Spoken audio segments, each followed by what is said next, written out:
Bonsoir et bienvenue sur BCC Channel. Ce soir, nous avons le plaisir pour la troisième fois de vous retrouver pour notre troisième épisode intitulé Dreams, Fantasies and Desires, rêves, fantasmes et désirs. Nous explorerons ce soir les relations entre réalité, perception, imagination et désir, en posant des questions telles que comment la technologie fait-elle le lien entre notre capacité à obtenir ce que l'on veut et la manière dont ce que nous voulons se matérialise? Mais aussi, les machines sont-elles capables de désir? Ou encore, quel rôle jouent les avatars et les alter-ego pour les acteurs de la société contemporaine et pour l'art contemporain? Enfin, qu'est-ce que le rêve et comment est-il relié à la mémoire?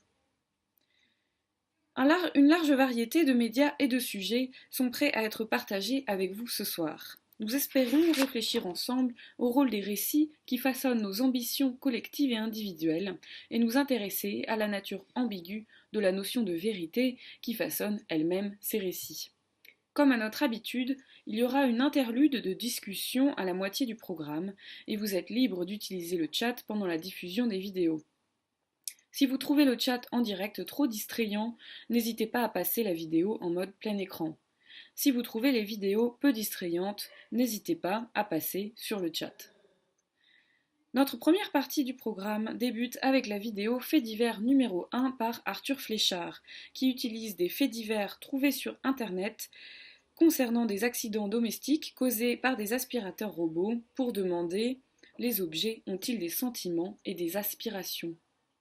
Dans un futur proche, les robots domestiques auront-ils des exigences d'indépendance? Ensuite, nous verrons la vidéo Daydream par Laura Kim, une tentative de capturer des moments hypnotiques d'errance à travers les mouvements cycliques d'une forme humaine et la simulation des rythmes naturels. Dans un troisième temps, nous écouterons le professeur de psychologie Martial van der Linden à l'Université de Genève. Il nous parlera de ses recherches concernant le fonctionnement de la mémoire et notamment de la création des faux souvenirs qui apparaissent parfois contre notre gré. Nous terminerons ensuite cette première partie du programme avec Dream Number 1, une vidéo de Joe Simons. Première vidéo d'une série ouverte qui s'intéresse à la pratique d'utiliser des moyens cinématographiques et littéraires pour interpréter des images enregistrées dans la vie quotidienne. À travers des séquences filmées sur une journée, à la manière de Dérive, la routine du sujet est rendue subversive. Elle devient matière première pour la réalisation d'un film rêve. Suite à cela, nous bénéficierons d'une interlude de discussion de 7 minutes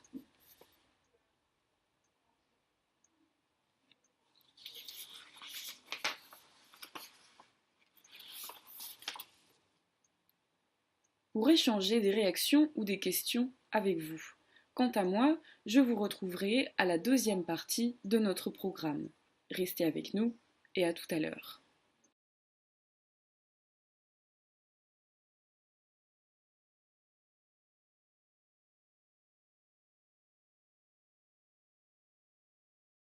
Il y a 2 ans, un aspirateur robot s'est immolé pour la première fois sur les plaques chauffantes d'une cuisine. Le modèle était un iRobot, Roomba 760.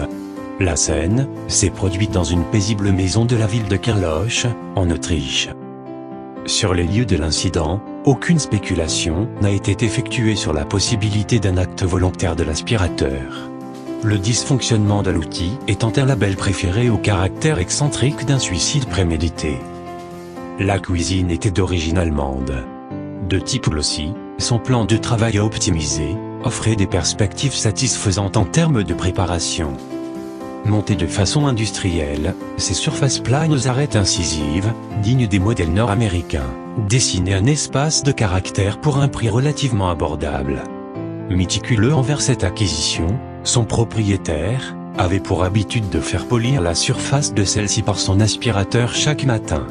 Cette parcelle de temps étant celle qu'il accordait aux attraits hygiéniques nécessaires à sa situation sociale.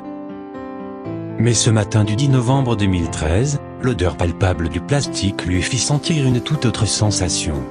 Alors qu'il se délaçait comme à son habitude, en s'aspergeant la nuque d'un spray, une fumée noire se mit à jaillir sous l'arête de la porte. Surpris, il se dirigea aussitôt à la source de la fumée pour comprendre quelle en était l'origine. En apercevant au loin son robot aspirateur sur les plaques chauffantes à la place de la casserole, il se sentit soudain épris de panique. Homme d'affaires pragmatique, il se refusait toutefois à imaginer un scénario extravagant. Bien qu'il ait vu de ses propres yeux son aérobot s'immoler, les flammes sortant de ses artères à la manière d'un bûcher, sa capacité de persuasion et sa rigueur morale, lui fit immédiatement considérer cette situation comme le simple dysfonctionnement technique d'un outil intelligent.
Souvenir, souvenir, je vous retrouve en mon cœur et vous faites rafleurir. Je m'appelle Martial van der Linden, je suis professeur de psychologie clinique, de neuropsychologie et de psychopathologie à l'Université de Genève et partiellement à l'Université de Liège. Souvenir, souvenir de nos beaux jours de l'été, lorsque nous partions cueillir mille fleurs, mille baisers.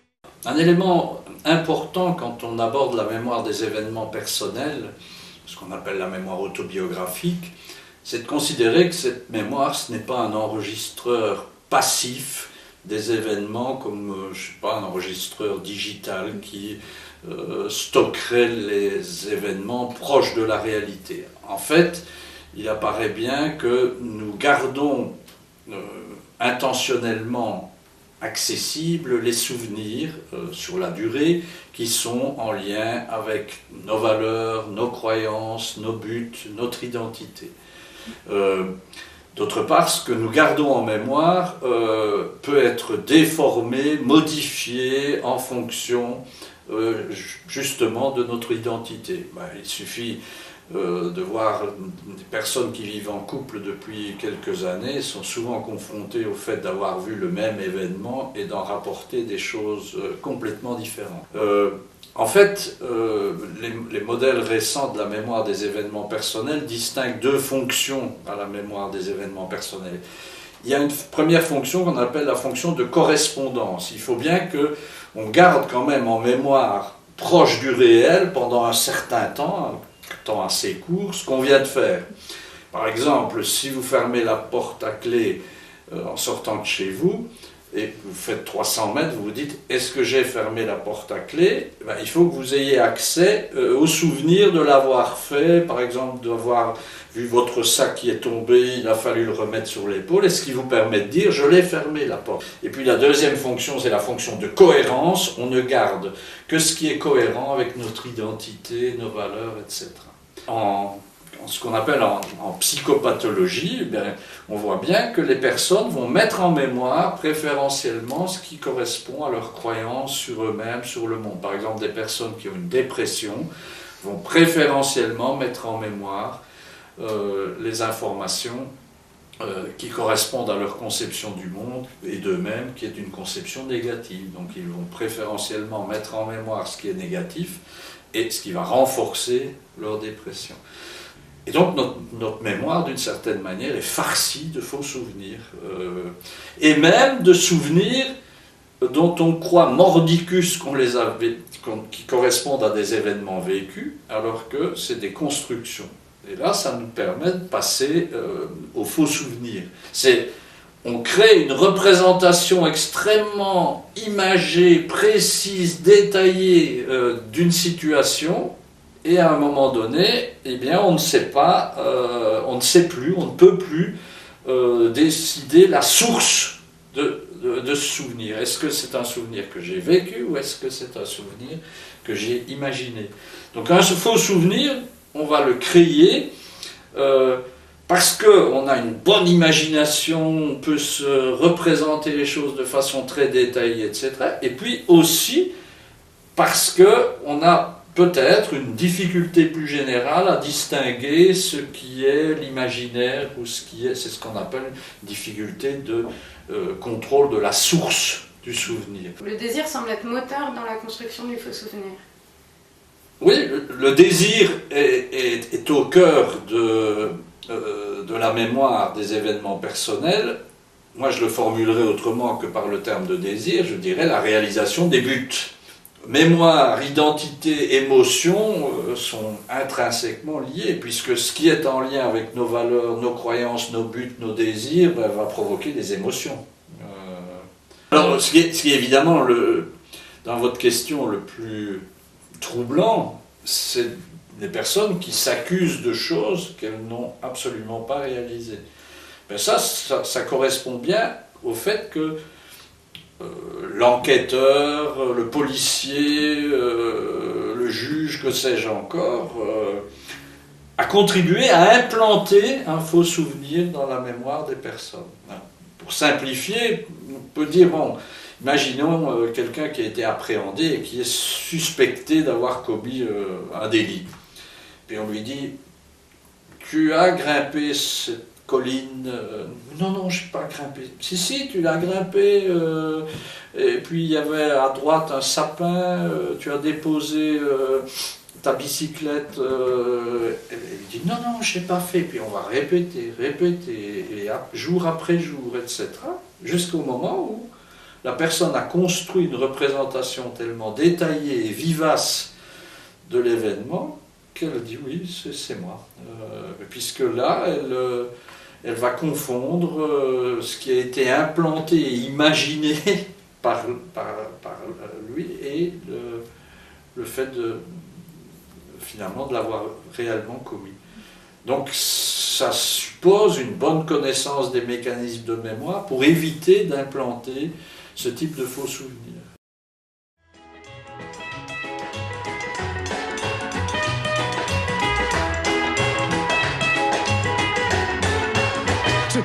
Souvenir, je vous retrouve en mon cœur et vous faites refleurir tous mes rêves de bonheur. Je me souviens des soirs de danse, jour contre jour, des rendez-vous de nos vacances.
Nous sommes de retour sur le plateau de BCC Channel pour notre épisode 3 ce soir intitulé Rêves, fantasmes et désirs.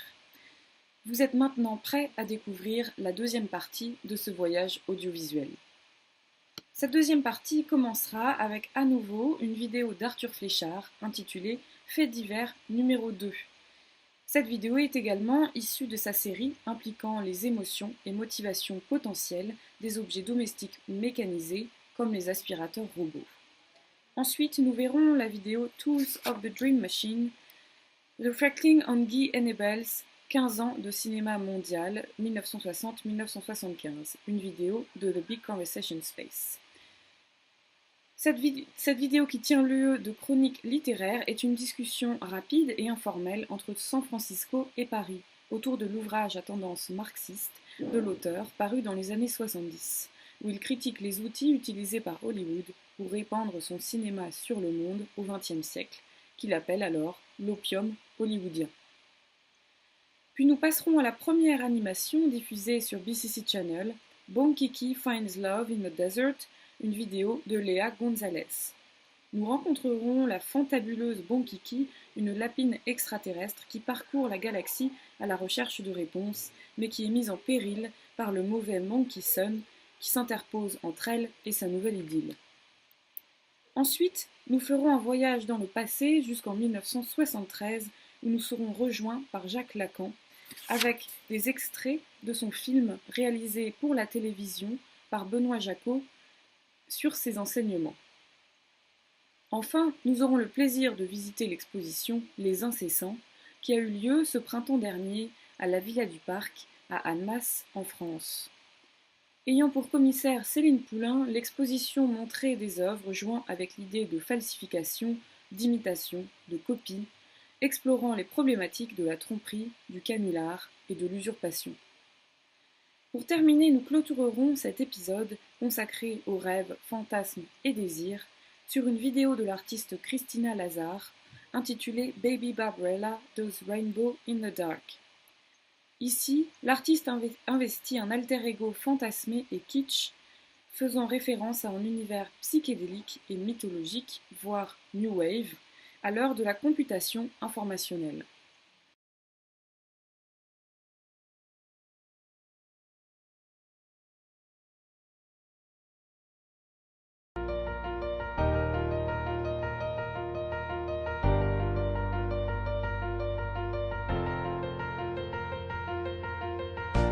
Il y a environ un an, en janvier 2015, un fait divers étonnant concernant un aspirateur robot eut lieu en Corée du Sud.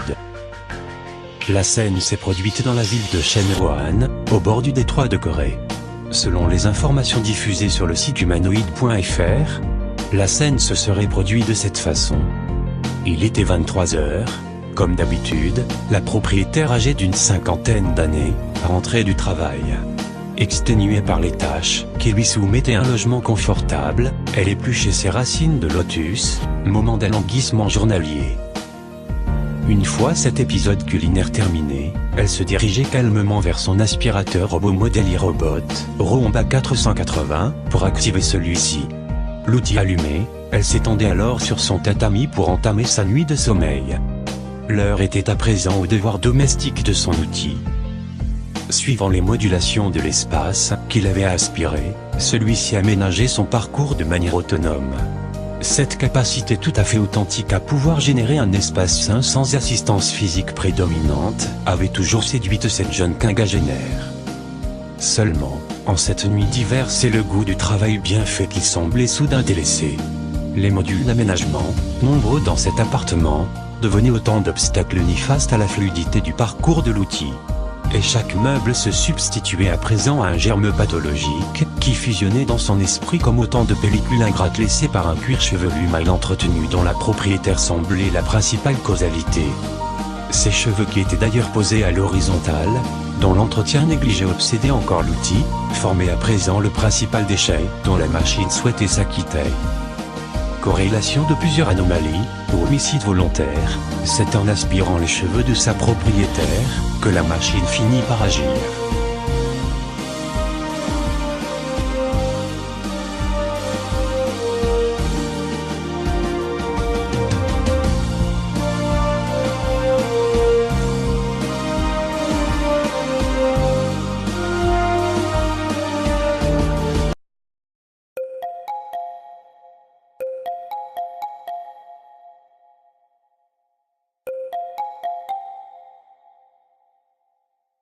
So, hi, Nikki. Thank you for having this discussion with me today.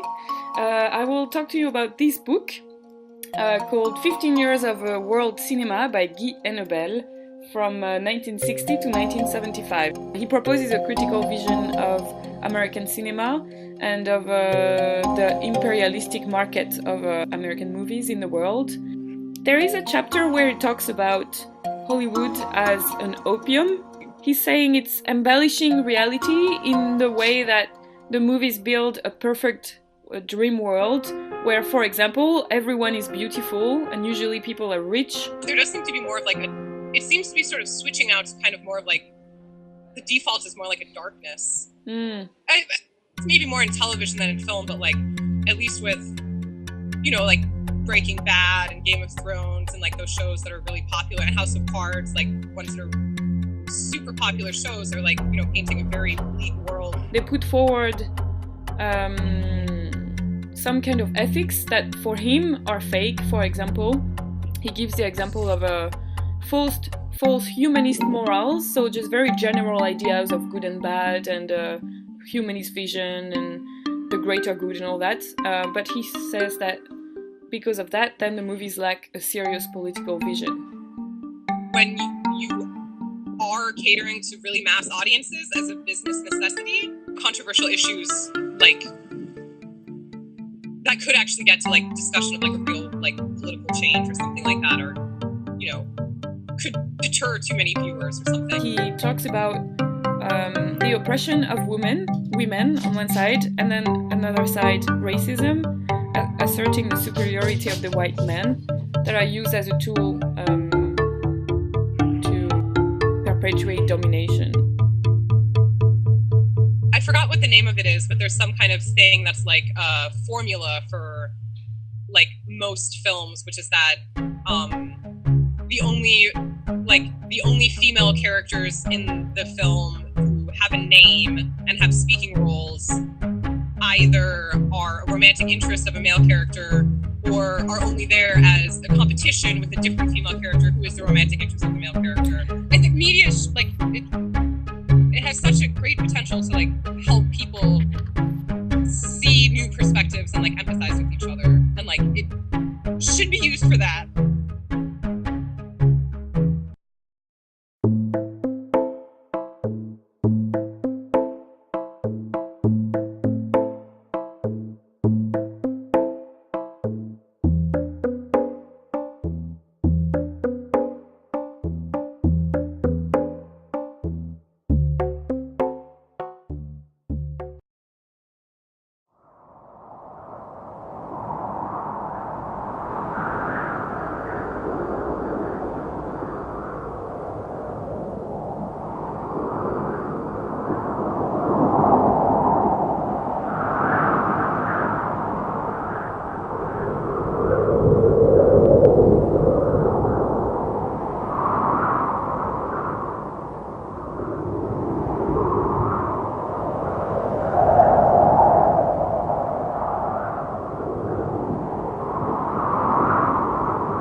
L'homme ne pense pas avec son âme, comme il l'imagine, le philosophe, hein, comme il l'imagine. Il n'y a qu'à le lire pour s'en apercevoir. L'homme pense de ce qu'une structure découpe son corps et en rondelles qui n'ont rien à faire avec l'anatomie. Pas la pensée est disharmonique quant à l'âme. Et le fameux nous des Grecs, peut-être là quand même des professeurs qui m'entendent. Le nous grec est le mythe d'une complaisance de la pensée à l'âme. C'est bien ce qui se voit dans la théorie de la théoria de fait Aristote, n'est-ce pas, d'une complaisance qui serait conforme au monde Umwelt, pour s'exprimer comme le phonuxcule dont je vous parlais tout à l'heure, au monde dont l'âme est tenue, dans une certaine supposition de l'âme, dont l'âme est tenue pour être le reflet. Alors que ce monde, je le dis, n'est que le fantasme qui se soutient d'un certain type de pensée. C'est le réel qui permet de dénouer effectivement ce dont le symptôme consiste, à savoir un nœud de signifiant. Nouer et dénouer n'étant pas ici des métaphores, mais bien à prendre comme ces nœuds qui se construisent réellement à faire chaîne de la matière signifiante. Car ces chaînes n'ont pas de sens, mais du jouissance.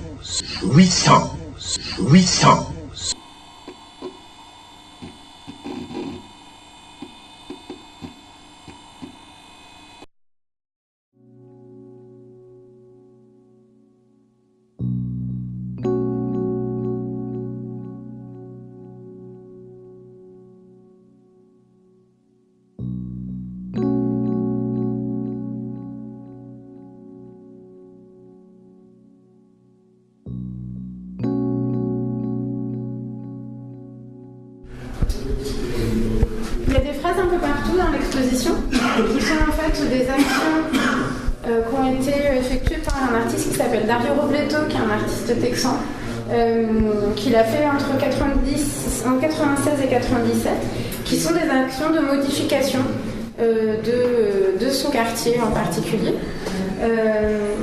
Donc par exemple, celle-ci, c'est nous nous entendons merveilleusement bien.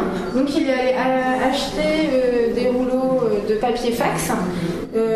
Il les a déroulés et réenroulés dans l'autre sens, puis réemballés, et il les a ramenés au magasin sans se faire rembourser. Voilà. Là, il a aussi fait la même chose avec des stylos qu'il a rendus inutilisables. Voilà, donc méfiez-vous.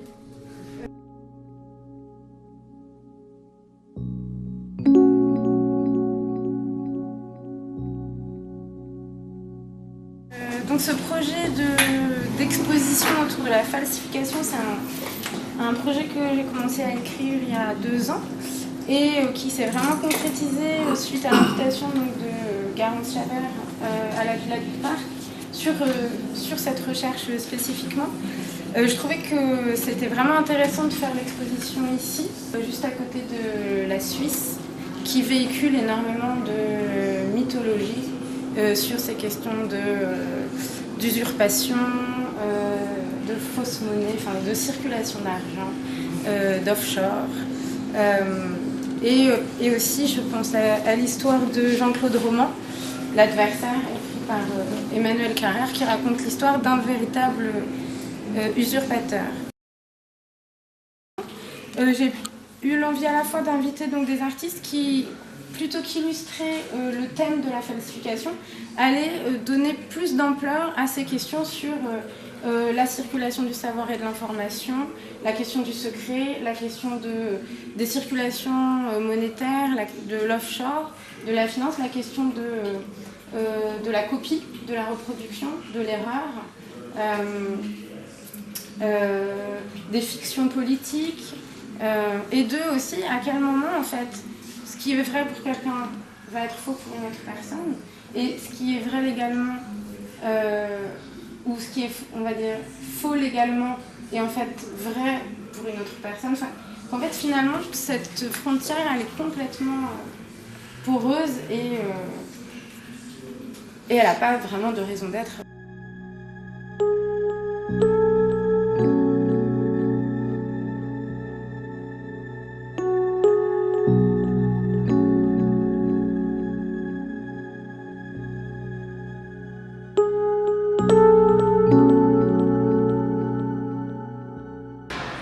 Je pense que je me positionne pas immédiatement, personnellement, dans mon travail et dans les sujets qu'il traite.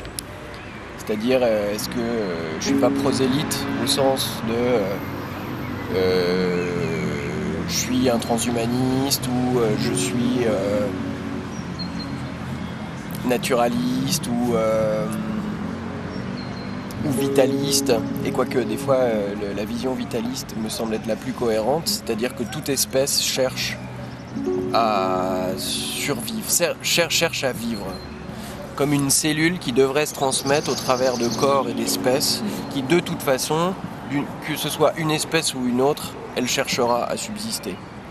Du coup, ce que je trouve intéressant, si on considère toutes les espèces au même niveau, et qu'on destitue l'humain comme sujet intégral du monde, on rentre dans un système où il n'y a plus de prosélytisme, il n'y a plus d'idéologie, il n'y a plus d'utopie, il n'y a plus de contre-utopie, il reste que de la vie au sens primaire.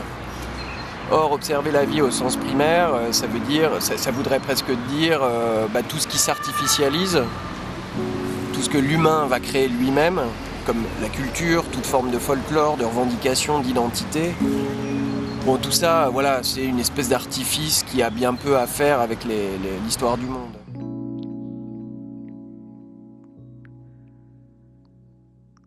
Une forme de définition de la réalité, de se dire que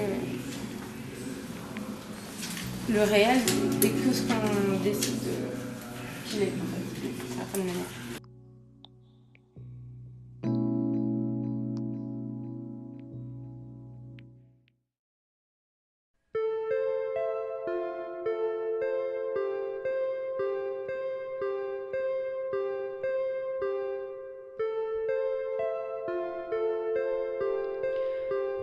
When there's a lightning, you know it always brings me down. 'Cause it's free and I see that it's me who's lost and never found. I cry out for magic, I feel it dancing in the light. It was cold, lost my hold to the shadows of the night. No sign of the morning coming. You've been left on your own, like a rainbow in the dark. Like a rainbow in the dark.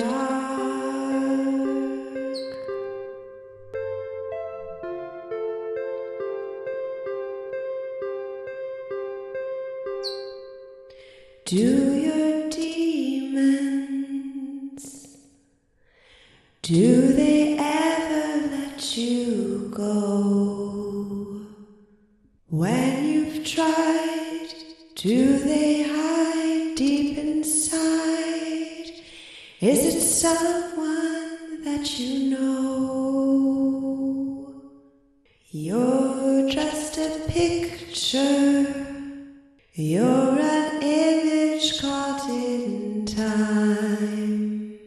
We're alive, you and I were words without a rhyme. There's no sign of the morning coming.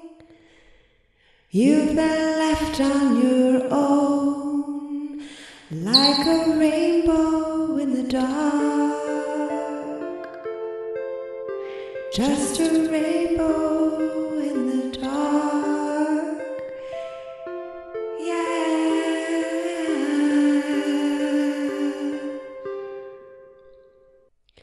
When I see lightning, you know it always brings me down. 'Cause it's free, and I see that it's me who's lost and never found. Feel the magic, I feel it floating in the air. But it's fear, and you'll hear it's calling you, beware. There's no sign of the morning coming. There's no sight of the day. You've been left on your own, like a rainbow.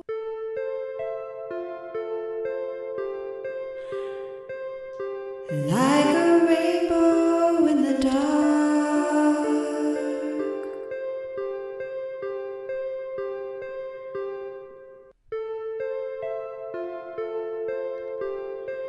Just a rainbow in the dark.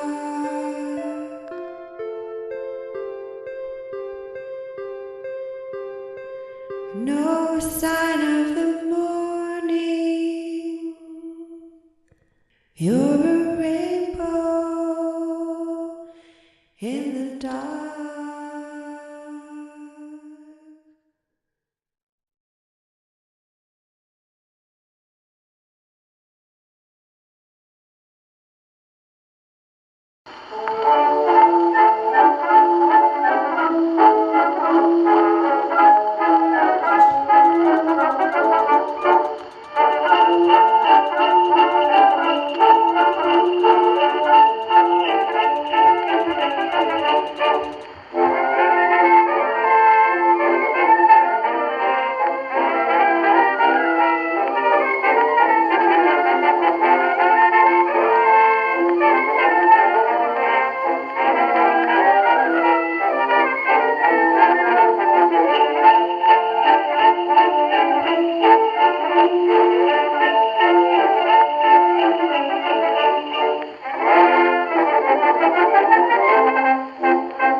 touchons à la fin de cet épisode, rêves, fantasmes et désirs. Merci à tous pour votre participation à cette diffusion et à cette discussion en direct aujourd'hui. BCC Channel remercie très chaleureusement le 149.net, Alexander Robbs, notre collaborateur, Anna S. et Sacha Béraud, nos hôtes. Merci à tous les artistes et les personnes impliquées dans cet épisode, Arthur Fléchard, Léa Gonzalez, Christina Lazare, Céline Poulain, tous les artistes de l'exposition Les Incessants, Joe Simons, Martial van der Linden et Mathieu de Montgolfier pour le générique. Une deuxième diffusion en direct de cet épisode aura lieu le 29 août à 19h heure de Paris et le 31 août à 19h heure de San Francisco. Nous vous donnons rendez-vous en octobre pour le 4e et dernier épisode de BCC Channel sur le 149.net qui sera intitulé Power, Fear and Information, pouvoir, peur et information. Si vous souhaitez contribuer à ce prochain épisode, merci de nous écrire à l'adresse qui s'affiche sur notre site internet www.thebigconversationspace.org. Merci encore de nous avoir regardés. Bonsoir.